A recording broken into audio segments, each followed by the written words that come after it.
I then visit two of my favorite expats who moved to Portland because they absolutely love it here, but rarely leave their home.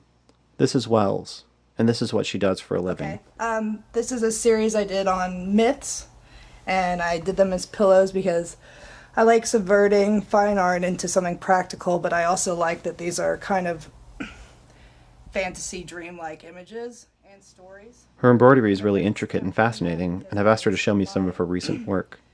Kind of a foray into exploring fame and celebrity. So this is the Minotaur. You know, the Minotaur is famous. Other people aren't. The Jonas Brothers aren't. So this is the first one.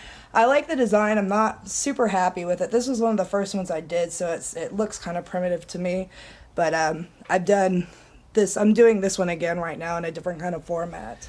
This one was the first one I did in the Myth series, and that's this is Actaeon and Artemis, when she turns him into a stag and his hounds tear him apart, and that's the mountain where she was. So all the things I do, I try to like reference what's actually happening in the story. So I changed the origin of the stamp to actually match where the story happened. Mytilene is the capital of the island of Lesbos. Nobody ever takes the time to look these things up. I have to tell them, which annoys me. And I haven't finished it. I haven't sent it out. I still have to do the little like filigree and that sort of thing. But this is part of my Versus series. So this is Klaus Kinski versus Werner Herzog. The years they've worked together.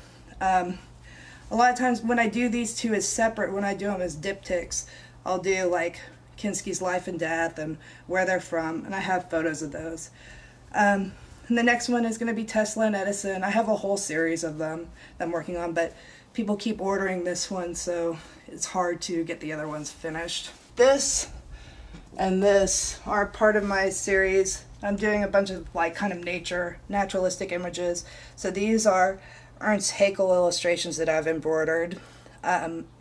This one's not finished yet, obviously. It still has a lot of work to do, like all the white's going to get filled in. The only thing that's actually done as far as stitching goes are these little bubbles. That's it. The rest of it is still in process. This one's done. And this one actually, the dots glow in the dark, which is kind of cool. And I've been working on it for about 2 months. It will probably take another 2 months to do. This one took about 6 weeks, mostly because of the knots. These are different trilobites that I embroidered on. I distressed gold silk and then dyed it, so that it looks like that kind of sandstone fossil. I've gotten a lot of nice responses about that. People really like that piece.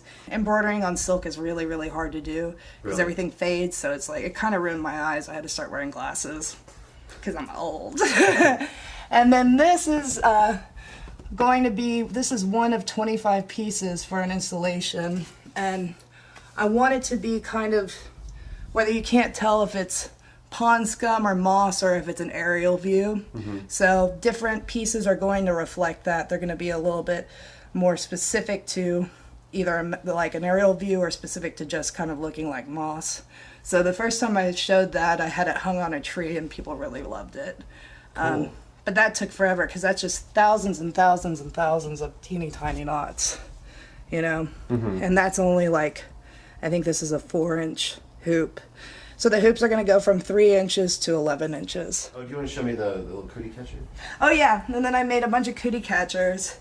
And they had, like, quotes from erotic literature inside because they're cootie catchers, which I thought was really funny. So most of the early ones had Delta of Venus quotes in them, but these are hand-embroidered and quilted. And this one has quotes from What's Your Fantasy? So it works just like a regular cootie catcher. Like you give a number, pick a color, and then when you open it, you've got ludicrous quotes embroidered inside, which I thought was pretty funny. So I'm sending this off to for a swap that I organized where it's all pornographic or not safe for work or rude, bad taste stuff. So this is going off to London. And then John's I Fuck Dolphins piece, that's his piece that he's sending off. See, I know we've sort of already had these conversations, but... This is Wells's husbandish, John. Sort of like why you moved out here? It's just really nice up here, really pretty, and there's actually stuff to do here, you know, if you want, or you don't have to do anything. there's obviously like a music scene up here, but it seems like the two biggest things up here are stand-up comedy and karaoke. Like, people take their karaoke really seriously up here. As compared to Dallas, it's like stuff to do. It's great. I mean, there's a lot of amazing stores, and the food is really good. And, I like to eat. So. They moved here together from Dallas and are both flourishing creatively.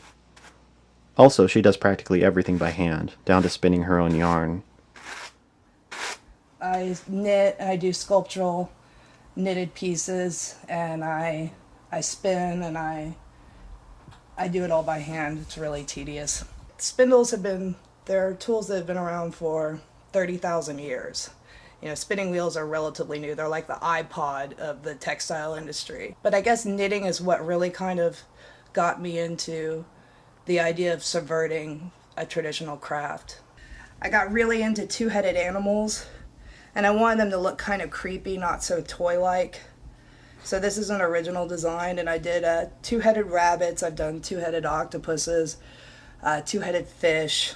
The two-headed birds are kind of my favorite because they look so creepy. Then again, it's interesting. It's like I can't sell those as anything other than fine art pieces because they take so long. It's such a tremendous amount of work, from the spinning to the knitting to the fulling to the dyeing. All of it. It takes months and months and months and months. And then people look at it and they're like, "That's a toy. I'm not paying that much for a toy." And you're like, "That means I get paid $2 an hour for that piece." How does being in Portland relate to that?